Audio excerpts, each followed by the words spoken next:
आज हम पढ़ेंगे बहुत ही प्यारा सा टॉपिक, कोलिजन। कोलिजन का सीधा सीधा सा मतलब है टक्कर। कोलिजन का सीधा सीधा मतलब टक्कर। टक्कर क्या होती है? हम सब अपनी नॉर्मल लाइफ में टक्कर जानते हैं। क्या टक्कर है, कैसे है टक्कर का मतलब, क्या है टक्कर का मतलब। ये एक ऑब्जेक्ट है, ये एक ऑब्जेक्ट है, दूसरा ऑब्जेक्ट है, पीछे से आके इसने इस पर स्ट्राइक कर दिया, तो ये स्ट्राइक कर देना ये टक्कर है। ये कोई भी और आगे पीछे से स्ट्राइक कर दे, जैसे ये चीज है, आगे इस पर स्ट्राइक कर दे, अब ये कोलिजन है। ठीक है, लेकिन साइंस में कोलिजन का थोड़ा सा और वाइड मीनिंग है, थोड़ा सा मीनिंग और वाइड है साइंस में कोलिजन का। कैसे? देखो, एक ये बॉडी रखी हुई है, एक बॉडी ये रखी हुई है, तो देखो ध्यान से आप, दोनों ने एक दूसरे को फिजिकल टच नहीं किया, दोनों एक दूसरे को फिजिकली टच नहीं कर रहे, लेकिन फिर भी दोनों एक दूसरे के ऊपर इफेक्ट डाल रहे हैं। दोनों एक दूसरे के ऊपर, मैं इसे अगर यहाँ छोड़ दूं ऐसे, ये देखो ध्यान से, दोनों एक दूसरे के ऊपर इफेक्ट डाल रहे हैं, दोनों एक दूसरे को रास्ता बदल रहे हैं, जहां थे वहां से रास्ता इन्होंने एक दूसरे का बदल दिया, without actually physical, without actually, without actual physical contact, एक दूसरे से फिजिकल कांटेक्ट में आए बिना। तो ये भी हम साइंस में इसे भी कोलिजन कहते हैं। कोलिजन का मतलब है जब एक बॉडी दूसरे बॉडी के मोशन को अफेक्ट कर दे, विदाउट एक्चुअल टच और विदाउट और विद एक्चुअल टच। ये आपका नोट्स में पहले ही लिखा हुआ है इसका, कि दो बॉडीज हैं, दो बॉडीज चल रही हैं या दो में से एक चल रही है, दो में से एक चल रही है, दूसरी बॉडी रुकी हुई है, ये चल रही है U1 स्पीड से, दूसरी बॉडी ने आके यहाँ टक्कर मारी, टक्कर मारने के बाद क्या हुआ, ये इधर चली गई, ये इधर चली गई, ऐसे। तो दोनों ने एक दूसरे को इन्फ्लुएंस करा, एक दूसरे के मोशन में चेंज कर दिया, बस इस फिनोमिनन को बोलते हैं हम कोलिजन। कोलिजन क्या है? कोलिजन है affecting the motion of one body by other body, या 3 4 10 आपस में लड़ जाए तो उसे भी हम कोलिजन ही कहेंगे। कोलिजन होते हैं दो तरह के, कोलिजन साइंस में है दो तरह के। एक तो कोलिजन होता है इलास्टिक और दूसरा होता है इन इलास्टिक।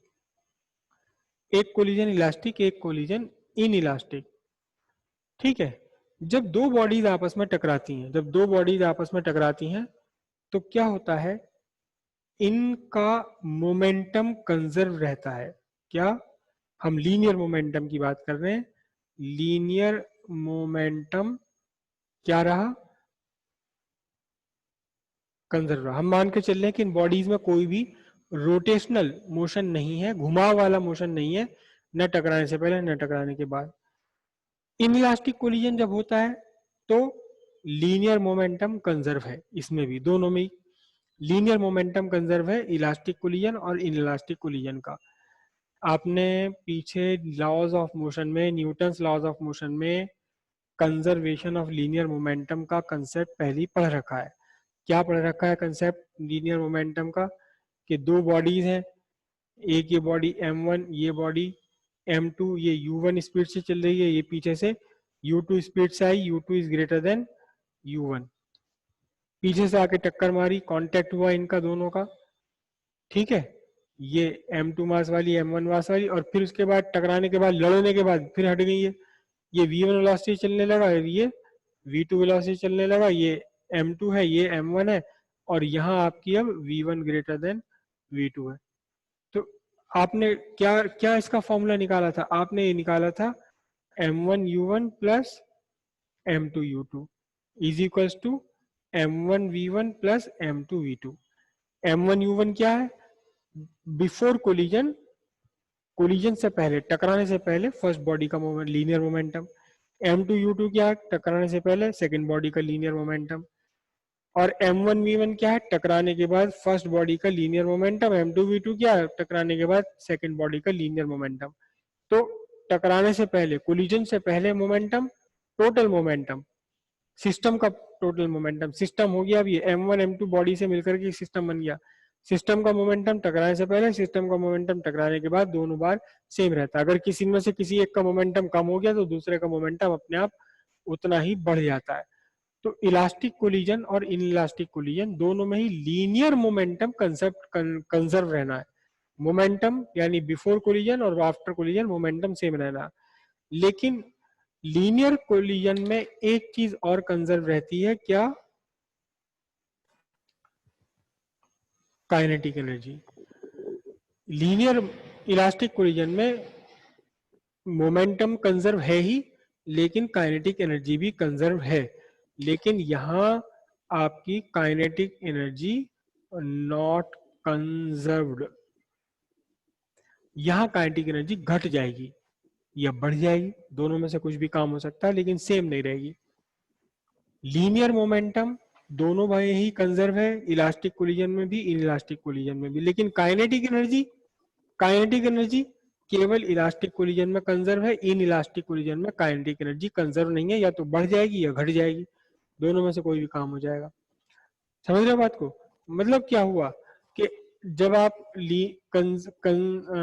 इलास्टिक कोलिजन की बात करेंगे तो इसकी काइनेटिक एनर्जी कितनी होगी? इसकी kinetic energy half m u one square. इसकी काइनेटिक एनर्जी कितनी होगी?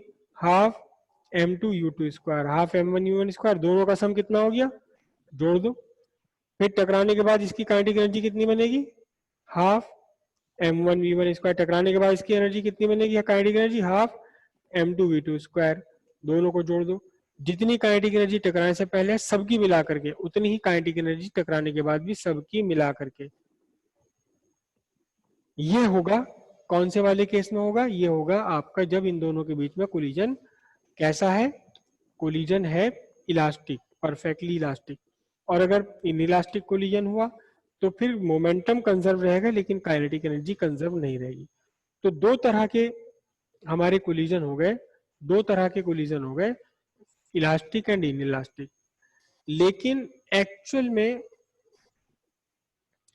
कोई भी कोलिजन ना तो पूरी तरह से इलास्टिक है, ना पूरी तरह से इनइलास्टिक है। लेकिन फिर भी अगर आपके पास दो बॉल्स हो क्वार्ट्ज की बनी हुई, क्वार्ट्ज एक पत्थर होता है शीशे की तरह, इसमें कांच की तरह आर पार दिखाई देता है। क्वार्ट्ज बॉल हो या फिर आइवरी बॉल्स हो। आइवरी समझते हो? आइवरी क्या होता है? हाथी का दांत।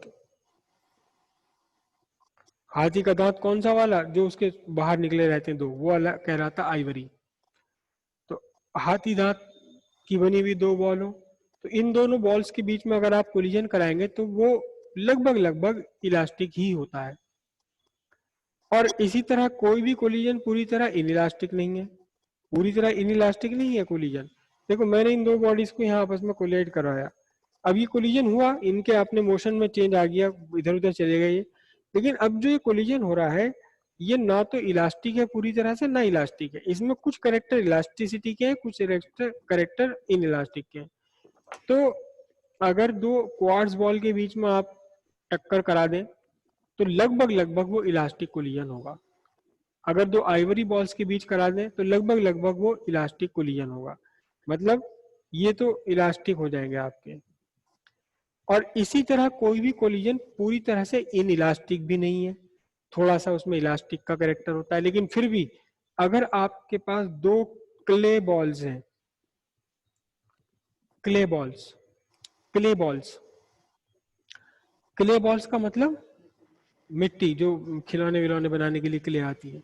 अगर दो क्ले बॉल्स को आप टकराएं आपस में और इस तरह से टकराएं कि टकराने के बाद वो एक दूसरे में जुड़ जाएं, एक दूसरे में चिपक जाए, अलग ना हो, तो फिर ये जो कोलिजन है ये परफेक्टली इन इलास्टिक कोलिजन के लगभग जैसा होगा। परफेक्टली इन इलास्टिक कोलिजन के जैसा होगा, लगभग। बिल्कुल इलास्टिक तो नहीं, लेकिन परफेक्टली इन इलास्टिक हम मान सकते हैं। तो दो क्ले बॉल्स के बीच में ऐसी सॉफ्ट क्ले जो टकराने पर एक दूसरे के साथ जुड़ जाए, इन दो क्ले बॉल्स के बीच का जो टक्कर है, कोलिजन है, वो in elastic collision. Quartz ball और आइवरी के बीच का कोलिजन वो इलास्टिक कोलिजन। बाकी चीजें कहाँ जाएंगी भाई? बाकी चीजें कहाँ जाएंगी? जैसे ये दो पेन है मेरे पास, अब मैंने इन दोनों पेनों को आपस में लड़ा दिया, टकरा दिया, इन दोनों पेनों को एक दूसरे से टकरा दिया ये रहा। तो अब ये टक्कर कैसी है? ये जो दो पेन एक दूसरे को टकरा रहे हैं, अब ये टक्कर कैसी है? ये टक्कर ना तो पूरी तरह से इलास्टिक है, ना पूरी तरह से इन इलास्टिक है। थोड़ी सी इसमें प्रॉपर्टी इन इलास्टिक की भी है, थोड़ी सी प्रॉपर्टी इलास्टिक की भी है, लेकिन ये बात ध्यान रखने की है कि लीनियर मोमेंटम तो कंजर्व ही रहेगा। काइनेटिक एनर्जी अगर बिल्कुल खत्म हो गई, जैसे कि ये दो क्ले बॉल है, दोनों मैंने आमने सामने से फेंकी, जुड़ गई, जुड़ के वहीं रुकी रह गई, चिप एक ही जगह ठहर गई, तो काइनेटिक एनर्जी बिल्कुल ही खत्म हो गई इनकी, तो इन इलास्टिक हो जाएगा। लेकिन काइनेटिक एनर्जी थोड़ी सी खत्म हो गई, थोड़ी सी बची रह गई, तो फिर वो कुछ कुछ हद तक वो इनलास्टिक है और कुछ वो इलास्टिक है। दो तरह के कोलिजन हो गए हमारे। किसी को बात समझ आई है? दो किसी कोलिजन के होते समय अगर मोमेंटम और kinetic energy, linear momentum kinetic energy दोनों बनी रहे, यानी जितना मोमेंटम पहले था उतना ही मोमेंटम बाद में टकराने के, जितनी काइनेटिक एनर्जी टकराने से पहले उतनी काइनेटिक एनर्जी टकराने के बाद, तो हम कहेंगे कि अब ये जो कोलिजन है ये इलास्टिक कोलिजन है। लेकिन अगर ऐसा लगे कि टकराने से पहले और टकराने के बाद मोमेंटम तो कंजर्व रहा, लेकिन काइनेटिक एनर्जी घट गई या बढ़ गई, शुरू की काइनेटिक एनर्जी में और लास्ट की बाद की काइनेटिक एनर्जी में डिफरेंस है दोनों में, तो फिर हम कहेंगे कि ये इन इलास्टिक है। जितना बड़ा डिफरेंस होगा उतनी ज्यादा उसमें इन इलास्टिक करेक्टर है, जितना कम काइनेटिक एनर्जी का चेंज होगा उतना ही उसमें इलास्टिक करेक्टर आ गया। ये इलास्टिक या इन इलास्टिक ये कोई फिजिकल ऑब्जेक्ट नहीं है, ये फिजिकल ऑब्जेक्ट नहीं है, ये मिठा ये प्रॉपर्टी है। देखो प्रॉपर्टी में और फिजिकल ऑब्जेक्ट में क्या डिफरेंस होता है? एक फिजिकल एक फिजिकल ऑब्जेक्ट है चीनी, ये क्या है? Physical object. क्यों? क्योंकि इसके अंदर कुछ मास है और ये कुछ वॉल्यूम ऑक्युपाई कर रहा है, तो ये फिजिकल ऑब्जेक्ट है। लेकिन मिठास,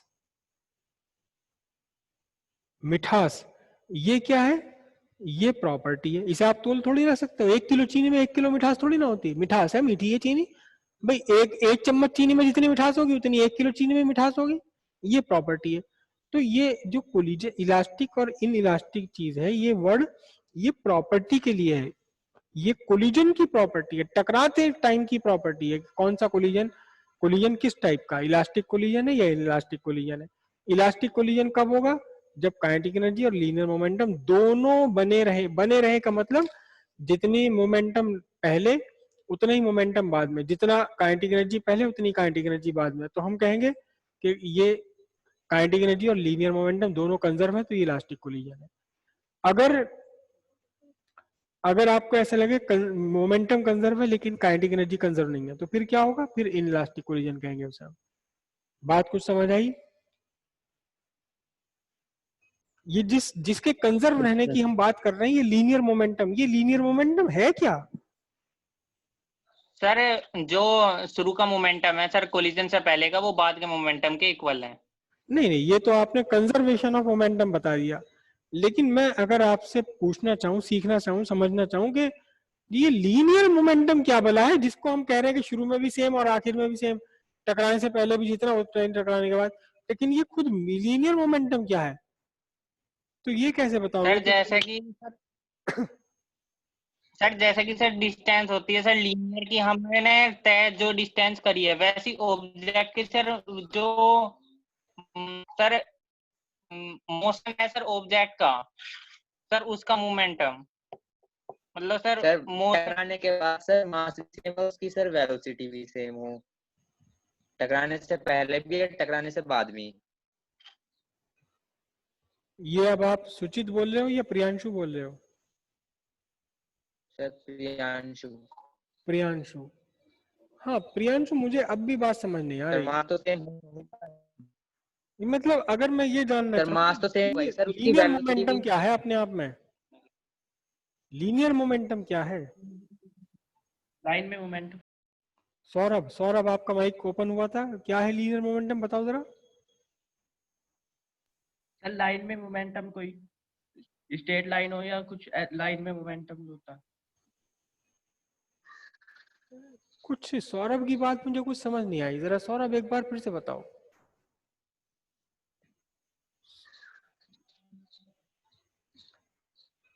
सौरभ एक बार फिर से बताइए क्या है ये? सर लाइन में मोमेंटम जो होता है सर लीनियर मोमेंटम होता है। जैसे स्ट्रेट लाइन में मोमेंटम हो रहा तो उसे कहेंगे लीनियर मोमेंटम। नहीं नहीं नहीं, ऐसा तो नहीं होता। सुचित, आप क्या बता रहे थे, जरा फिर से बताना। मैंने जरा आप अपने स्पीकर की वॉल्यूम बढ़ा किसी दी। भी पाथ जो मोमेंटम होता है सर, जैसे सर लीनियर वेलोसिटी या लीनियर होते किसी भी पाथ पे जो बॉडी फॉलो कर